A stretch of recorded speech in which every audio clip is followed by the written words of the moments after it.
Assalamu alaikum. My name is Sayyid Uruj Sumdani and you're watching my show Your Opinion Matters. आज जो हमारे साथ guest मौजूद हैं उनको आपने अपनी टीवी स्क्रीन्स पे बहुत देखा होगा। स्पोर्ट्स के एंकर हैं, हेड ऑफ स्पोर्ट्स हैं सुनो टीवी के। Welcome to the show Irfan. Thank you so much sir, बहुत टाइम के बाद आपसे मुलाकात हुई। It's lovely to meet you again. बिल्कुल बिल्कुल। यहाँ मैं ये एक चीज़ बताता चलूँ कि बहुत साल पहले इरफान ने मेरे एक टीवी ड्रामे में काम किया था, तो उन्होंने एक्टिंग भी की हुई है। ऐसे ही है, बिल्कुल बड़ी पुरानी बात लगती है। बिल्कुल ऐसे ही है। ये अगर थोड़ा सा आपने क्या बड़ी ज़बरदस्त मेमोरी याद करवाई। मैं गवर्नमेंट कॉलेज में था, 2002-03 की बात है, तो और ड्रामेटिक सोसाइटी में एक परफॉर्मेंस की, वो अल्हम्दुलिल्लाह इट वेंट वेरी वेल। तो Sarmad Khoosat was the chief guest. तो सरमद आपको याद होगा सिटकॉम शुरू किया था उसने शाशली के नाम से, तो मुझे वो बेस्ट परफॉर्मेंस मिली और सरमद ने कहा कि आप शाशलिक में काम करें। तो फिर उनके साथ शाशलिक की 2-3 एपिसोड की, फिर ब्यूटी पार्लर में किया। तो वो एक छोटा सा जर्नी कहना चाहिए, एक्टिंग का भी था। फिर आप जैसे जो सीनियर थे उनके साथ भी कुछ काम करने का मौका मिला, और आपके साथ मेरा ख्याल है प्रॉब्ली 2 प्लेस मैंने किए थे।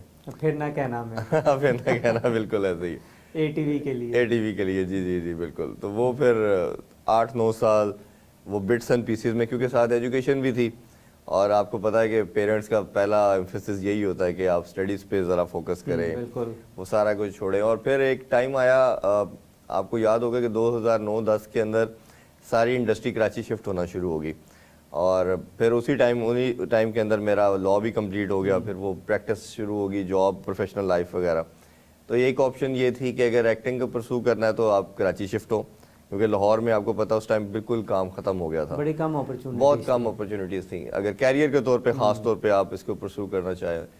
फिर दूसरा था कि आप जो कर रहे हैं, अपना प्रोफेशन है, जो आपकी जॉब है, या आपका जो प्रोफेशन, मेरा एडवोकेट था तो प्रैक्टिस को करना था। तो फिर उस टाइम सारा सोचते हुए समझते हुए कराची पेरेंट्स ने अलाउ नहीं करना था, जो सिचुएशन थी, और वैसे भी कोई सपोर्ट भी ज़ीरो थी फैमिली की तरफ से कि एक्टिंग के लिए तुम जाओ। ये तो अपना शौक़ था, जो कभी कभार एक आधा एपिसोड करके उसको कवर करते थे, अपने शौक़ को कवर करने के लिए। उसको क्या आपको लगता है कि आपको पता है जो एक्टर होता है जिसको स्क्रीन का एक दफ़ा मज़ा आना शुरू होता है, वो कहता है कहीं ना कहीं इसको ना एक दफ़ा टच ज़रूर करते रहना, नज़र आता रहूँ, या कुछ ना कुछ अपनी सेटिस्फेक्शन इंसान की होती है। तो वो फिर एक 2010 या 11 तक प्रॉब्ली वो काम किया, फिर वो एक्टिंग वाला एपिसोड क्लोज हो गया। असल में उस वक्त जो आज से अगर हम बात कर रहे हैं 15-16 साल पहले की, तो उस वक्त थोड़ा सा फिर भी पेरेंट्स में होता था कि जी एक्टिंग कोई करियर तो नहीं है। हाँ बिल्कुल ऐसा ही है। लेकिन जिस तरह टाइम्स चेंज हुए हैं, आप देखते हैं तो अब तो बहुत लोग खुद कहते हैं, बल्कि मैं चूँकि यूनिवर्सिटीज़ में पढ़ा रहा हूँ, फिल्म में टीवी पढ़ाता हूँ, कि नहीं acting is a very good profession, क्योंकि इतने पढ़े लिखे लोग, स्पेशली फीमेल्स बहुत पढ़ी लिखी आ गई हैं इस फील्ड में। अब देखिए ना, इधर डिग्रीज अब एक प्रॉपर एक डिग्री के तौर पे इसको लिया जाता है। जैसे अब आप पढ़ा रहे हैं इस इंस्टीट्यूट के अंदर, उसके अलावा हर यूनिवर्सिटी के अंदर आप देखिए, पहले ऐसा सच देखा नहीं जाता था, कोई एक आधा यूनिवर्सिटी के अंदर सब्जेक्ट के तौर पे यूज होता था, फिल्म एंड टीवी। हाँ जी, फिल्म होता। अब तो एक डिग्री है प्रॉपर, और पूरी ऑल ओवर द वर्ल्ड। और जैसे आपने कहा कि अब तो लड़के लड़कियां बाहर से पढ़ के आ रहे हैं, एक ट्रेंड चेंज हो रहा है, ये सबसे अच्छी चीज़ है। और जब आपके पढ़े लिखे लोग आके इसको टेकअप करेंगे तो ऑब्वियसली चीज़ें इंप्रूव भी होंगी, उसका परसेप्शन भी चेंज होगा। एक जो पुरानी फिल्म का परसेप्शन जो था कि जो बिल्कुल ही फारिग है वो फिल्म बनाएगा, बस उसके बाद पैसा होना चाहिए, ठीक है ना, तो वो पैसा के साथ फिर उसको सब्सिड किया जाता था। ऑब्वियसली फिर वो कल्चर भी डिफरेंट हो जाता है, फिर आपकी नॉर्म्स डिफरेंट हो जाती हैं, और फिर वो जो पढ़ा लिखा होता है फिर उसका गैप बहुत आता था, काम करने के लिहाज से भी, एटीट्यूड के लिहाज से भी। तो वो कहीं ना कहीं फिर अपने आप को एडजस्ट नहीं कर पाता। तो अब पढ़े लिखे लड़के लड़कियों से आने से ये है कि एक एनवायरनमेंट चेंज हो रहा है, एक विजन चेंज हो रहा है। और अब जैसे सरमद की बात की, तो ये लॉट ने भी 2002-03 में करना शुरू किया, अब फिर उन्होंने टेकअप किया, अब उनको फॉलो करते हुए और लड़के लड़कियां आए। तो मेरा ख्याल है कि इस इंडस्ट्री को अगले 5-10 साल में आप देखेंगे तो ये ऑल टुगेदर चेंज हो जाएगी। और आप जैसे लोग जब टीचिंग में आए, उन्होंने भी समझा कि नहीं, इसको हमने एज ए प्रोफेशन लेना है और बच्चों को सिखाना है। तो ये एक, अगर आप भी उसी में रहते, इस साइड पे ना शायद आते, तो ये जो अगली लॉट है ये तैयार ना होती। नहीं, बिल्कुल आपने जो बात की कि सरमद थे, सरमद के साथ साथ फिर ये जवाद बशीर जी वगैरह इस तरह के लोग जो हैं, और उसके अलावा आप जो फिल्म्स की आपने बात की तो नदीम बेग, जामी, सारे पढ़े लिखे लोग जो हैं, रिजवान मलिक, रैम स्टूडियोज वाले, वो काम कर रहे हैं इस प्रोफेशन में। बिल्कुल ऐसे ही है। ठीक है। अच्छा इरफान, कुछ हमने बात तो कर ली एक्टिंग के पुराने वक्तों की, लेकिन एक बड़ा इंटरेस्टिंग, जब मैंने आपका करियर देखता हूँ तो मैं आपको फॉलो करता रहा हूँ, बड़ा अच्छा ताल्लुक था। तो बड़ी मुझे एक टाइम पे ना बड़ी प्लेजेंट सरप्राइज भी थी कि you have come into the world of sports, जी। और वो भी एज अ क्रिकेट क्रिटिक। तो इस बारे में बताओ कि बिल्कुल एक तरफ एडवोकेट, हाँ, एक ऐसे ही। तरफ एक्टिंग का शौक, रेडियो का भी शौक रहा है जहाँ हाँ, तक ऐसे मुझे ही। पता है। ऐसे ही, ऐसे तो ही। सारी चीज़ों से फिर स्पोर्ट्स की तरफ कैसे आ गए? रेडियो तो मैंने सिर्फ चेक करने के लिए कह लें कि किसी ने ऑफर की तो एक वीक मैंने करके देखा, तो फिर मुझे मज़ा नहीं आया। हालांकि तुम्हारी आवाज़ तो is ideal for voice over और रेडियो के शायद वो लिए। इसीलिए उन्होंने कहा, लेकिन बट मुझे क्योंकि टीवी कर रहा था तो मुझे ऐसे लगा कि अच्छा रेडियो करके मैं सुनता था, किसी को नहीं पता मैंने रेडियो किया। तो वो एक वीक से ज़्यादा मैं कर नहीं पाया, कुछ टाइमिंग का भी क्लैश था।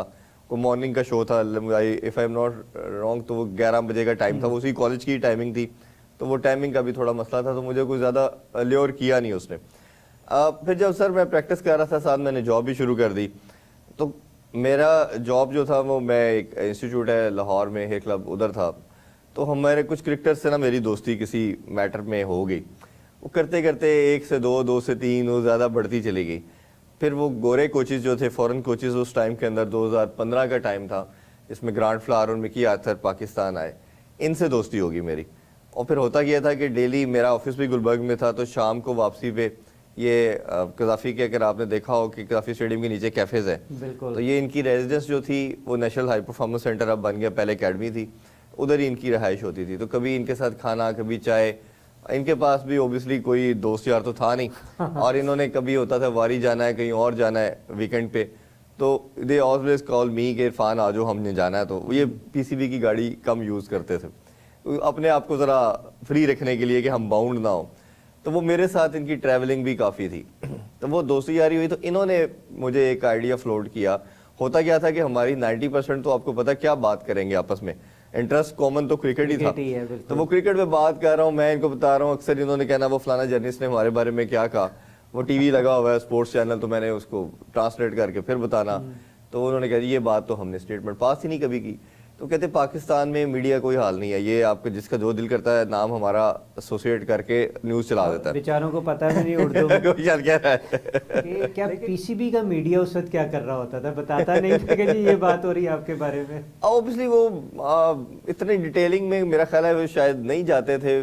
कोई न्यूज़ आ गई, किसी ने बता दी, वो भी बॉदर नहीं करते। फिर एक टाइम आता है कि गोरे भी फिर रिलैक्स हो जाते, जो मर्जी के हमारे कल्चर में वो एडजस्ट हो जाते। तो वो उनसे दोस्ती होने की वजह से ना क्रिकेट की इनसाइड मुझे बहुत पता चली, जो कि नॉर्मली 99% लोगों को नहीं पता होती। क्योंकि आपको पता है गेम प्लानिंग और जो टीम सिलेक्शन सब कुछ कोचेस कर रहे होते हैं। और जिस तरह का मिकी आर्थर की बात करें, आजकल सबसे आपको पता है टॉप ट्रेंडिंग में वो बंदा डिस्कशन में है, तो वो उनके साथ मैं बैठा हुआ हूँ, वो चीज़ें चल रही हैं और वो कप्तान क्या करेगा, टीम क्या करेगी, तो मुझे बहुत कुछ पता होता था। और जब मैं नॉर्मल किसी बंदे से वो बात करता था क्रिकेट पे, तो वो शौक हो जाता था कि इसको इतनी सारी इनसाइड भी पता है। तो वो जब फिर एक आइडिया आया, फिर मैंने कहा यार मीडिया का भी एक्सपीरियंस है और ये लोगों ने भी मुझे कहा है, मैंने थोड़ा सा सीरियसली खुद सोचना शुरू किया। एक चीज़ सर मेरे माइंड में थी कि ज़िंदगी में नॉर्मल लाइफ नहीं गुजारनी, एक कुछ ऐसा ज़रूर करना है कि अपने आप को दूसरों से डिफरेंशिएट करके रखना है। एक उसी तरह के सुबह सोए उठे गए फिर वापस आ गए, ये नहीं करना, तो कुछ डिफरेंट है। ये मेरा बचपन से एक माइंड के अंदर मुझे था, चाहे कुछ भी किया करना डिफरेंट है। कि चाहे अगर 15, 20, 50, 100 लोग खड़े हैं तो उसमें से आप डिफरेंट पता हो, आपकी आइडेंटिटी हो, आइडेंटिटी अपनी बनानी है, अपनी पहचान बनानी है, क्योंकि नॉर्मल लाइफ नहीं गुजारनी। ये मेरा एक लाइफ के अंदर एक चीज़ का तो मुझे पता था। और फिर स्पोर्ट्स का मुझे ये था कि मुझे कहीं ना कहीं लगता था कि जो मुझे मालूम है, जो मेरी गेम अवेयरनेस है या जो नॉलेज है, शायद वो किसी के पास नहीं है। और आपके लिए अपनी आइडेंटिटी बनाने की आसानी हो जाती है कि अगर आप सबसे डिफरेंट बात कर रहे हो और आप नॉलेजेबल हो। और आपको पता है हमारी स्पोर्ट्स की इंडस्ट्री में आप जब क्रिकेटर्स के या किसी भी सेलिब्रिटीज़ के, मैं ऑलमोस्ट सारी स्पोर्ट्स को कवर करता हूँ क्योंकि पाकिस्तान में अनफॉर्चुनेटली है ही क्रिकेट, तो ज़्यादा शोकेस हम क्रिकेट को ही करते हैं, क्रिकेट ही करें बाकी सारी। आजकल मैंने बेड़ा उठाया हुआ है हॉकी के ऊपर भी। मैं हॉकी लेजेंड का हर वीकली इंटरव्यू कर रहा हूँ। शहबाज सीनियर साहब का किया, तारिक ज़मान साहब का भी इस वीक में भी एक दो प्लान किए मैंने, तो वो उसको भी रिवाइव करने की पूरी कोशिश की जा रही। तो खैर वो फिर मैंने पहला एक शो किया तब 2017 के बिल्कुल बिगनिंग में।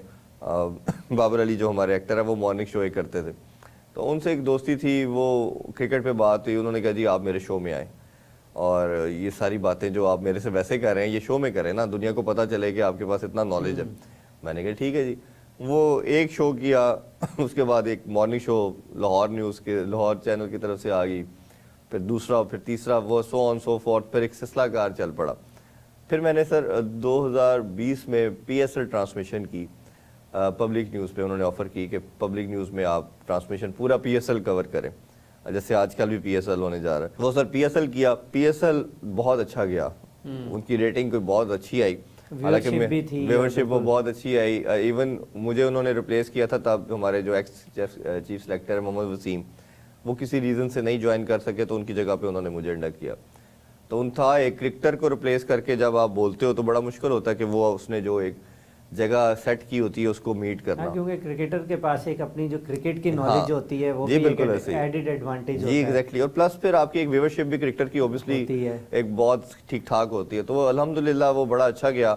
साथ ही फिर एक अल्लाह उन्हें मग़फ़िरत फरमाए फवाद खुर्शीद साहब, उनकी अभी 2-3 मंथ पहले डेथ हुई है, और मैं तो उनको हमेशा अपना मेंटोर, बड़ा भाई, उस्ताद सब मानता हूँ।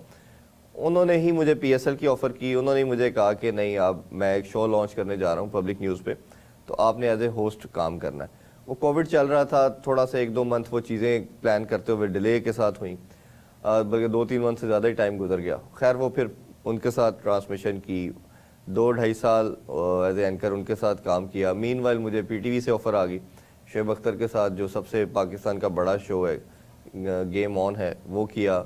एक सीरीज़ की, बट वो अपनी मसरूफियत की वजह से मैं उसे कंटिन्यू नहीं कर पाया, क्योंकि वो इस्लामाबाद बेस्ड था, मैं लाहौर में जॉब भी कर रहा था और प्लस पब्लिक न्यूज़ के साथ मैं एम्प्लॉय भी था। बट वो एक्सपीरियंस मेरे पास एक लाइफ में, जिसे कहते हैं ना लाइफ चेंजिंग मोमेंट था, वो PTV की पेरेंट्स थी। शायद वो स्क्रीन बहुत बड़ी थी, उसकी व्यूवरशिप ऐसे थी, वो ऐसे में अगर आपसे सर शेयर करूं तो वो काम तो मैं 2.5-3 साल से कर रहा था, बट वो मैंने जो पहला शो किया शोएब अख्तर के साथ, तो मैं जब शो, आपको पता हम फ़ोन साइलेंट कर देते हैं, तो मेरे फ़ोन जो थे साइलेंट थे, और जब मैंने करने के बाद मैंने फ़ोन बिल्कुल नहीं देखा, और मैंने किसी को बताया भी नहीं, सिर्फ फैमिली के अलावा कि मैं इस तरह ये करने जा रहा हूँ। तो मैंने कहा जब करेंगे तो फिर चलें बताएंगे सबको, जिस तरह आजकल हम सोशल मीडिया पे हर चीज़ शेयर करते हैं। मैं जब बाद में फ्री होके घर गया तो मैंने दोनों फ़ोन ओपन किए और वो देखा तो 400-500 मैसेज और कॉल बेतहाशा। वो मुझे ऐसी एकदम फीलिंग आई जैसे कि आप होता ना किसी बंदे ने मूवी की हो, ठीक है, वो एकदम पहले वो एक आम आदमी होता है, और जब रिलीज होती है तो एकदम वो सुपरस्टार बनता है, या वो एकदम वो फिट हो जाता है।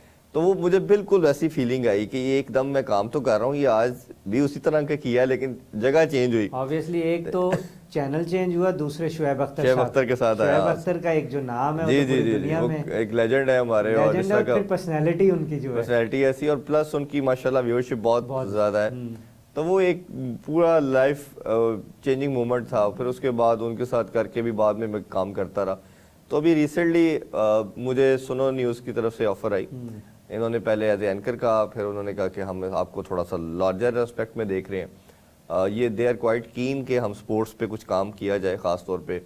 और जिस तरह मैंने हॉकी की बात की, ये क्रिकेट के अलावा बाकी स्पोर्ट्स पे भी बड़ी, स्क्वॉश पे भी कर रहे हैं, बिल्कुल इसका प्लान में हमने बड़ा अलमिया है कि 90s में we were world champions in squash. Sir squash के तो हमारे और अब 23 में स्नूकर, इवन 4 टाइटल थे हमारे पास। और अब 23 में स्क्वॉश और हॉकी तो ऐसे लगता है कि अब पाकिस्तान खेल ही नहीं। 15 साल हम स्क्वॉश में हारे नहीं। जहांगीर खान और जामशेद खान 555 गेम्स तो जहांगीर खान ने इन रो जीती, और अगर ये जानशेर ना आते तो शायद पता नहीं ये 2000 होनी थी।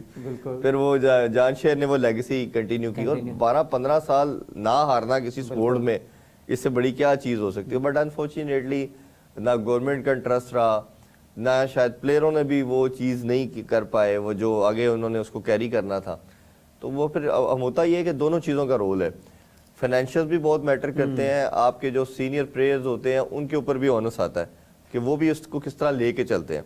तो जब दोनों तरफ से कोई ना कोई चीज़ लैग करती है तो फिर ओबियसली, और विक्ट्रीज मिलती है तो आप की जो व्यूअरशिप है वो कायम रहती है, जैसे रहती है। और जो आपके नए प्लेयर्स होते हैं, बडिंग प्लेयर्स होते हैं, उनमें इंटरेस्ट और मोटिवेशन रहती है। जी जी जी हीरोज असल में जब हीरोज को देखते हैं, क्रिकेट की तरफ सारे आते हैं कि नजर आता है कि जी अब बाबर आजम आ गया है। हाँ, अब जो है कोई ना कोई आ जाती है ना आपके पास, कैरेक्टर, यानी कैरेक्टर ही कहेंगे ना, कि जो आके लार्जर देन लाइफ हो जाता है। जी बिल्कुल देखिए ना, बाबर आजम इस वक्त ICC player of the year हो गए टीम में। ओडीआई का भी बन गए, वो कैप्टन ऑफ द ईयर भी बन गए ओडीआई का। तो ये इस तरह की जब परफॉर्मेंसेज आती हैं, विक्ट्रीज आती हैं खास तौर पे, तो आपकी टीम और पूरी कौम अपलिफ्ट हो जाती है। और हमारी सब कॉन्टिनेंट की जो बेल्ट है, पाकिस्तान, इंडिया या बांग्लादेश की भी, आप या श्रीलंका, इधर तो क्रिकेट को सेकंड रिलीजन के तौर पे लेते हैं वो। और जिस तरह, और हमारी कौम के अंदर तो एंटरटेनमेंट ही कोई नहीं रही। पहले किसी दौर में सिनेमाज थे तो या क्रिकेट या स्पोर्ट्स होती थी, फिर बाकी स्पोर्ट्स खत्म हो गई, सिर्फ क्रिकेट रहेगी। सिनेमाज की अब ये स्मार्टफोन और एलईडीज ने खत्म कर दिया। आपने जो कुछ देखना है नेटफ्लिक्स वगैरह पे, आप यूट्यूब पे अपने घर पे देख लेते हैं। वो सिनेमा में जाके मूवी देखने का कल्चर आप देख रहे हैं कोविड के बाद काफी हद तक खत्म हो गया। तो अब जो आपके पास लास्ट और ओनली अपॉर्चुनिटी है कि आपने आपको एंटरटेन करना, दैट इज क्रिकेट। अच्छा इरफान, ये बताएं कि आपने अभी बात की कि जी हम फ़ोन पे हर चीज़ देख लेते हैं। सो आपके जो शोज़ हैं टीवी पे तो बहुत चलते हैं, साथ में इंटरनेट पे भी फ़ौरन आ जाते हैं। जी। तो थोड़ा सा ये जो एक मिलाप है इंटरनेट का और टेलीविज़न का, डिजिटल वर्ल्ड का, टीवी का, इसके बारे में बताएं। क्योंकि एक कॉन्सेप्ट ये है कि जी टीवी ख़त्म हो जाएगा। मैं उन लोगों में से हूँ, being a television industry professional, के टीवी खत्म नहीं होगा। बिल्कुल ऐसे ही। टीवी से बहुत सारी चीजें नेट की तरफ जा रही है, नेट एक और एवेन्यू मिला है, एक एवेन्यू है। आपका तो एक्सपीरियंस दोनों का है। ऐसे ही है असल में। इसमें कोई सेकंड राय नहीं है कि ये बहुत इमर्जिंग और बहुत फास्ट ट्रैक पे सोशल मीडिया बन चुका है। अभी भी आप देखें कि मैं अक्सर, क्योंकि क्रिकेट से या स्पोर्ट्स से रिलेटेड चीज़ें फ़ोन पे देख रहा होता हूँ, तो मुझे वीडियोज़ आ रही होती है। जिस बेचारे को कुछ नहीं पता स्पोर्ट्स का, वो भी अपने तबसरा दे रहा होता है बना के। अच्छा, अब वो अच्छी चीज़ चले, उसके लिए ये कह देते हैं कि चलें उसको एक प्लेटफॉर्म मिल गया अपनी बात करने के लिहाज से। वो सुनता कोई या नहीं सुनता, दैट इज सेवर डिबेट। चलो एक उसको फोरम तो मिला बात करने के लिहाज से कि वो अपने कमरे में बैठ के, अपने ड्राइंग रूम में बैठ के वो वीडियो डाल रहा है जो दुनिया में कहीं भी देखी जा सकती है। तो चलें एक उसके लिए अपॉर्चुनिटी सही, अगर आपके पास टैलेंट है तो वो बंदा भी आगे आ सकता है। और कई लोग ऐसे हैं जिन्होंने किसी ना किसी जगह पे सोशल मीडिया का सहारा लेके अपना नाम बनाया, और वो आप देखेंगे मार्क का लास्ट स्टेज क्या आई, वो टीवी आई। वो सोशल मीडिया नहीं आई। टीवी वाला कभी सोशल मीडिया पे आके सरवाइव नहीं करेगा।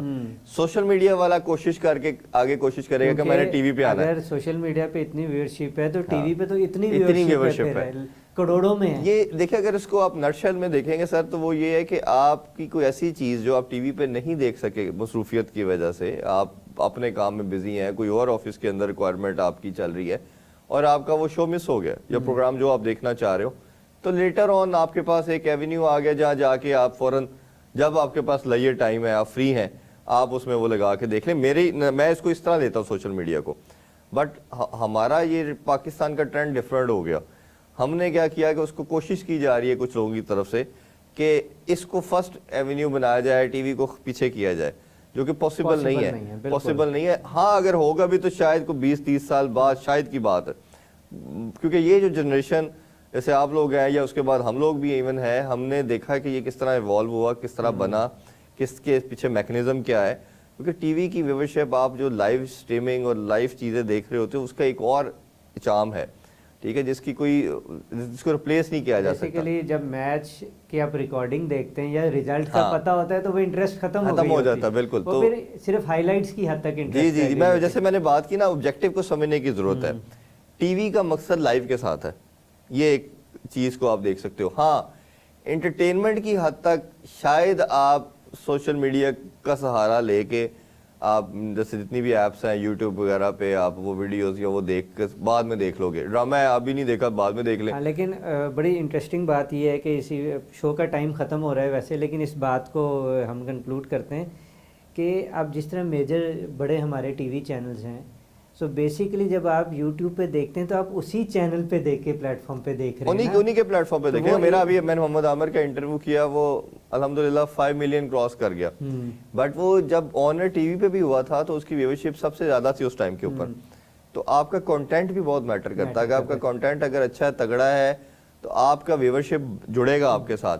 जैसे एक बंदे ने कोई चीज सेल करनी है, कोई उसकी शॉप है, अगर आपका वो सामान अच्छा है, साफ सुथरा आप चीज दे रहे हो, तो वो आप चाहे 2 घंटे के लिए शॉप ओपन करें, वो आपके पास उस टाइम पे चीज लेने आएगा। ठीक है ना। आपके अगर ये कोई भी एक आप चाय बेचते हैं और चाय का आपने टाइम है जी 1 घंटा बिकनी है, इस टाइम में जिसको आपका टेस्ट पसंद है उस घंटे पे आके लेगा। तो इस शो का भी इस तरह ही है। अगर आपका शो ऑन एयर हो रहा है सर्टेन टाइम के ऊपर, जो अच्छा व्यूअर है, जो आपसे कनेक्टेड है, वो उस टाइम पे आके टीवी पे देखेगा। बाकी जिनसे किसी रीजन से मिस हो गया है, मैं तो इसको लेते ही सोशल मीडिया को इस तरह ही हूँ, और मेरा तो बड़ा क्लियरिटी के साथ है कि सोशल मीडिया का मैं, और अगर कई जगहों पे अब मैं लेक्चर भी देता हूँ या बात करता हूँ, तो मैं यंगस्टर को यही कहता हूँ कि सोशल मीडिया को सवार ना करें अपने आप पर, उसके अंदर घुसे ना, फंस ना जाए उसके अंदर, वो आपको उलझा देगा। उसको सिर्फ इसी हद तक रखें कि कोई चीज़ आपसे देखनी थी, नहीं देख पाए, आप इजीली जब आपके पास फ्री टाइम है उसमें जाके आप देख लें। उसके अंदर असल में जो पैसों का गेम है ना, ये काम खराब हुआ पैसों की गेम से। पैसों की गेम के अंदर आपको पता है यूट्यूब पे कर रहा है और मीडियम, तो हर बंदे की दौड़ ये लगी है कि शायद मुझे पैसे आने शुरू हो जाएंगे। अब हर एक की लक उस तरह तो है नहीं कि जिस तरह के आपको उसके लिए क्वालिटी की जरूरत है, कंटेंट की जरूरत होती है। तो नहीं कि जी आज मेरा दिल कर रहा है। हाँ, तो वो लेकिन प्रॉब्लम ये आ रहा है कोई हिट हो जाता है। जी। और वो भी इसलिए होता है कि उसके पास कुछ बेचने को कुछ होता है, कुछ लक भी इसमें कह सकते हैं, लेकिन कंटेंट, मेनली कंटेंट को ऐसा डिफरेंट चीज बिकती है इस सोशल मीडिया के अंदर। या वैसे भी आप देखेंगे ना, तो वो शायद हमें, मेरी आई से वो अच्छा कंटेंट ना हो, आपकी नजर में भी ना हो, लेकिन हो सकता है 8 को पसंद हो 10 में से 8 को क्यों पसंद हो, कि वो डिफरेंट है। हम कहें यार इसके अंदर क्वालिटी नहीं है इसलिए, लेकिन वो डिफरेंट चीज, कुछ किसी का आइडिया क्लिक कर गया, आइडिया की गेम है ना सर, तो वो जब क्लिक कर गया तो वो चीज बिक जाती है। तो ये मेरा ख्याल है यंगस्टर को समझने की जरूरत है कि पैसा इज नॉट एवरीथिंग, ठीक है, it is more than anything, but सब कुछ नहीं है कि आप उसके चक्कर के अंदर अपनी पहचान भूल जाएं। आप फोकस अपना क्लैरिटी के साथ रखें। मुझे अभी भी बहुत से लोग कहते हैं, कई यूट्यूब चैनल कांटेक्ट करते हैं कि आप हमारे यूट्यूब चैनल के लिए काम करें, या चले हम आपका यूट्यूब चैनल, आप यही बातें जो टीवी पे करते हैं यही हम यूट्यूब पे करें, आप लाखों कमाएंगे, इतना कमाएंगे। क्योंकि मुझे पता है कि मेरा अभी जो सारा फोकस है वो टीवी है, मेरा पहली जो प्रेफरेंस है वो टीवी है, सोशल मीडिया नहीं है। तो मैंने आज तक किसी यूट्यूब चैनल से ना कोई कॉन्ट्रैक्ट किया, ना मैंने इससे किया। हाँ, इंटरव्यू जाके जरूर देता हूँ, बट मैंने उस पर कभी उस पर फोकस अपने यूट्यूब चैनल पे भी नहीं किया। क्योंकि जब आपका ये चेंज होता है, फिर आप अपनी उस दौड़ भाग में, क्योंकि हो नहीं सकता कि जो क्वालिटी मैं अभी टीवी पे देने की कोशिश कर रहा हूँ, अगर उस पर देनी शुरू करूंगा तो वो हैम्पर होगी।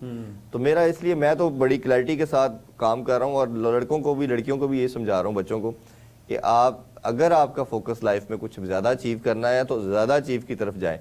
छोटे गोल्स रखेंगे तो छोटे गोल्स पे ही कहीं ना कहीं फंस के रुक जाएंगे, फिर आगे नहीं जा सकेंगे। Okay Irfan, thank you very much for being on the show, और बड़ी आपने अच्छी बातें की, स्पेशली यंगस्टर्स के लिए। आपका बहुत शुक्रिया, आपने इनवाइट किया। You are always most welcome sir. हम आपको दोबारा भी इनवाइट करते रहेंगे लेक्चर्स के लिए भी, इंशाल्लाह। जी व्यूअर्स, आपने इरफान की बात सुनी होगी कि इट्स वेरी इंपॉर्टेंट कि अपने गोल सेट करें और छोटी चीज़ की तरफ ना जाएं, बल्कि जो ज़िंदगी में करना चाहते हैं लॉन्ग टर्म फ्यूचर का सोचें। Thank you very much for watching my show. Till next time, खुदा हाफिज़।